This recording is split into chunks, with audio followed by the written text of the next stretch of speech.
VIP customer আসে এই টি শার্টের দাম হচ্ছে 40,000, আর নর্মাল একটু কাস্টমার আসছে ঠিক আছে আপনি 20,000 দিয়ে দেন, মানে ইচ্ছা মতো দাম কম বেশি করানো যায়। Please try to understand my point. কিন্তু যখন আপনি ডিক্লারেশন দিবেন এখানে এমআরপি, তখন আপনি চাইলে আর বাড়াতে পারবেন না। যদি বাড়ান তাহলে আপনার বিরুদ্ধে আইনানুগ ব্যবস্থা নেওয়া যাবে। আসসালামু আলাইকুম। আচ্ছা, ভালো আছেন আপনি? এগুলো জুতা স্যান্ডেল সবগুলো মনে হয় বাইরের, সবগুলো বাইরে। এইগুলো কোন দেশের? এটা থাইল্যান্ডের না? মূল্য লিখে দেননি? বাদ দেওয়া আছে। ইম্পোর্টার কি নিজেরা ইম্পোর্ট করেন? কাগজপত্র আছে না? কই কাগজ? কত টাকাতে বিক্রি করে দিতে? উনি বলতে পারবে, সেলসম্যান উনি। আসেন। হ্যাঁ, এটা কেমন দাম? এটা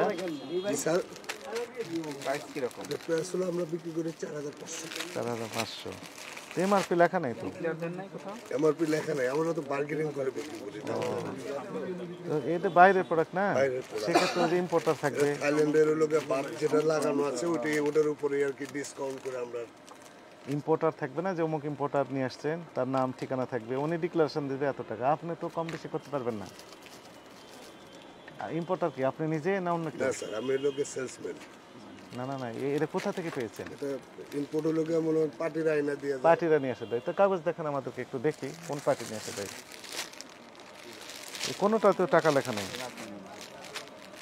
এই বাইরের প্রোডাক্টের ক্ষেত্রে এটা দিতে হবে। স্যার আমরা তো দামাদামি করে বিক্রি করি, আমরা তো একদম বিক্রি করি।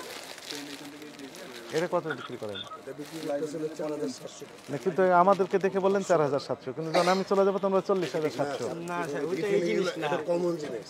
হ্যাঁ, এটা হলো কমন গিফিনি জিনিস। আমরা যা বিক্রি করি আমাদের এমআরপি লিখে দিবেন না, আপনি তো লিখবেন না, লিখবে কে? ইম্পোর্টার ডিক্লারেশন দিবে। লেখা আছে এমন কিছু আছে প্রোডাক্টের গায়ে, না, আমাদের শার্টের এখানে গায়ে? কোনোটাতে মূল্য দেওয়া নেই স্যার। এটা তো সমস্যা তো। কারণ আমরা তো ফিক্স প্রাইস করে আছি। আমরা সব 19-20 বার্গেনিং বিক্রি করি। এটার ভিতরে যেরকম আপনার থাইল্যান্ডের টাকা লেখা আছে 2190। এটা ভাই আপনি নিজে তৈরি করতে না, পারবেন? এটা ওখান থেকে লাগা আছে, আমরা এগুলা লাগাই না। মনে করেন আসছে, ধরলাম আসছে, বিশ্বাস করলাম আপনার কথা, কিন্তু আপনি নিয়ে আসছেন না কে নিয়ে আসছে? এটা আমরা পার্টি দিয়ে যাই। তাহলে কোন পার্টি নিয়ে আসছে? ওই লাকেজ পার্টিরা মনে করেন 2-4 পিস 10 পিস করে নিয়ে আসে। লাগেজ পার্টি যে এখানে তৈরি করে দেয়নি, আপনি বিশ্বাস করবেন কিভাবে? এই শার্ট কত দিয়ে বিক্রি করেন? এটা থাইল্যান্ডের স্যার। কত দাম?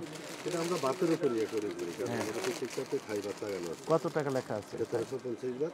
1350 গুণ 3 টাকা 66 পয়সা। না, আমরা আবার একটু ডিসকাউন্ট পাই। আমরা ডিসকাউন্ট পাই, যত ডিসকাউন্ট পাই ওই ডিসকাউন্ট দিই। মানে কিভাবে ডিসকাউন্ট পান? যেমন এটা এই শার্টটাতে আমরা পাইছি 30% ডিসকাউন্ট। কোথায় লেখা আছে এটা? না, এটা যখন আমরা কিনি এটা এখানে আচ্ছা, কিনেছেন তাহলে ক্রয়ের ক্যাশ মেমোটা একটু দেখান যে হ্যাঁ কিনেছেন বা ডিসকাউন্ট পেয়েছেন, আছে তো? না, থাইতে ওইভাবে এগুলি আসলে শপিং মল থেকে কেনা হয়। হ্যাঁ হ্যাঁ। শপিং মল থেকে কোনো হোলসেল মেমো দেয় না। কিভাবে দেয় তারা? এটা জাস্ট টাকা দিলে এদের মলের একটা ছোট রিসিপ্ট ইয়ে থাকে। সেটাই একটু দেখান। এইটা থাকে না। সেটাই দেখান, ওই কোনটার ছোট কত রিসিপ্টটাতে লেখা আছে তো এত টাকা কি?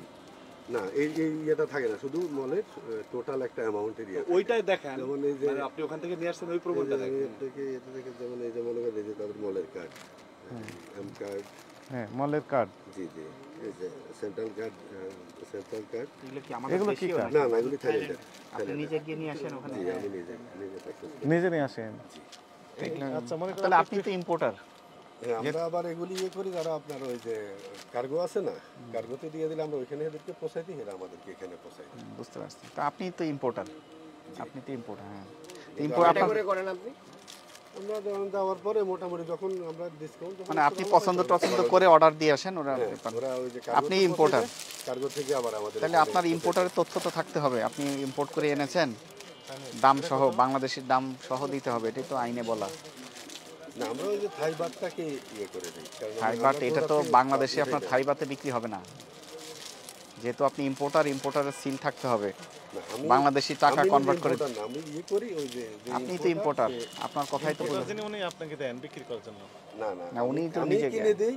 হ্যাঁ, যে ওই আমরা যাকে দিয়ে আনাই উনি আমাকে এখানে পৌঁছায় দেয়, মানে এলসি সব ওনার থাকে আর কি।